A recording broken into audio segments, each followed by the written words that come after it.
Mummy, school का homework मैं कल करूंगा। और जिस दिन स्कूल में टीचर होमवर्क चेक करती थी, उस दिन वो कोई ना कोई बहाना लगाकर स्कूल की छुट्टी कर लेता था।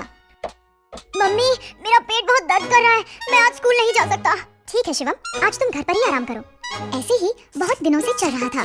फिर एक दिन अचानक टीचर ने क्लास में सभी बच्चों से कहा, बच्चों, कल मैं आप सबकी तीनों सब्जेक्ट्स इंग्लिश, हिंदी और मैथ्स की नोटबुक चेक करूंगी, इसलिए कल सभी बच्चे अपनी नोटबुक्स लेकर आएंगे। Okay teacher.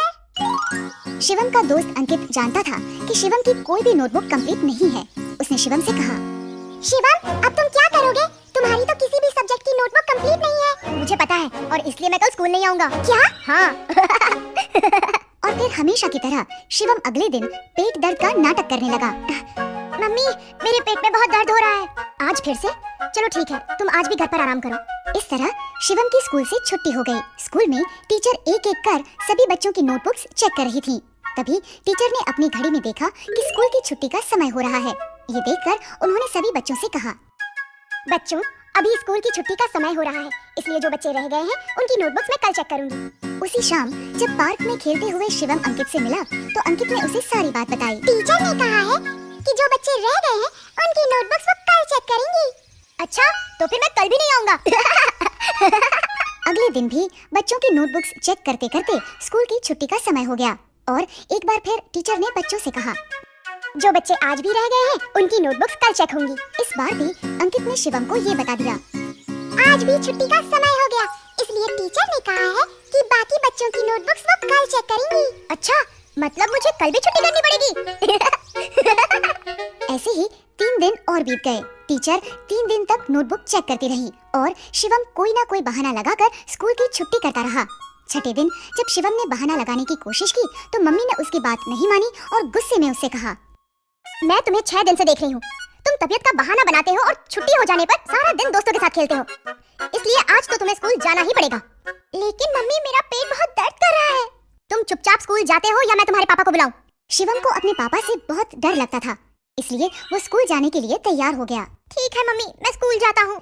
शिवम तैयार होकर स्कूल पहुंचा। क्लास में जैसे ही टीचर की नजर उस पर पड़ी, टीचर ने उससे कहा, शिवम, तो आज तुम स्कूल आ ही गए। मैं बहुत दिनों से तुम्हारा ही इंतजार कर रही थी।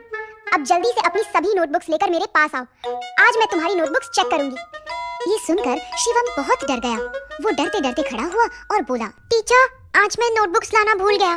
क्यों? तुम्हें पता था ना कि मैं सबकी नोटबुक्स चेक कर रही हूँ, फिर तुम नोटबुक्स लाना कैसे भूल गए? Sorry teacher. तुम कल नोटबुक्स लेकर जरूर आना और भूल कर भी कल स्कूल की छुट्टी मत करना। Okay teacher. टीचर की डांट सुनकर शिवम समझ गया था कि अब कुछ भी करके उसे अपनी नोटबुक्स कंप्लीट करनी ही पड़ेगी। उसने अपने दोस्त अंकित से कहा, अंकित, क्या तुम मुझे अपनी तीनों सब्जेक्ट्स की नोटबुक्स दे सकते हो? क्यों? तुम मेरी नोटबुक्स का क्या करोगे? टीचर ने तो तुम्हें तुम्हारी नोटबुक्स लाने के लिए कहा है। मैं जानता हूँ, लेकिन मेरी नोटबुक्स कंप्लीट नहीं है, इसलिए मैं तुम्हारी नोटबुक से देखकर अपनी नोटबुक्स कंप्लीट करूंगा। तुम्हें ये सब करने की क्या जरूरत है? तुम हमेशा की तरह स्कूल की छुट्टी कर लेना। नहीं, मुझे लगता है अब मैं इस काम को और नहीं टाल सकता, इसलिए अब मुझे ये काम करना ही पड़ेगा। पर तुम कल सुबह तक तीनों नोटबुक्स कैसे कंप्लीट करोगे? पता नहीं, लेकिन अब होमवर्क करना पड़ेगा। अंकित ने शिवम को अपनी नोटबुक्स दे दी। शिवम अपने घर पहुंचा। वो सीधा अपने कमरे में गया और काम करने बैठ गया। वो सारा दिन और सारी रात लगातार काम करता रहा और सुबह होते होते उसने तीनों नोटबुक्स कंप्लीट कर ली। काम पूरा होने पर उसने चैन की सांस ली। आखिरकार तीनों नोटबुक्स का काम कंप्लीट हो ही गया। अब मैं बिना किसी डर के स्कूल जा सकता हूँ।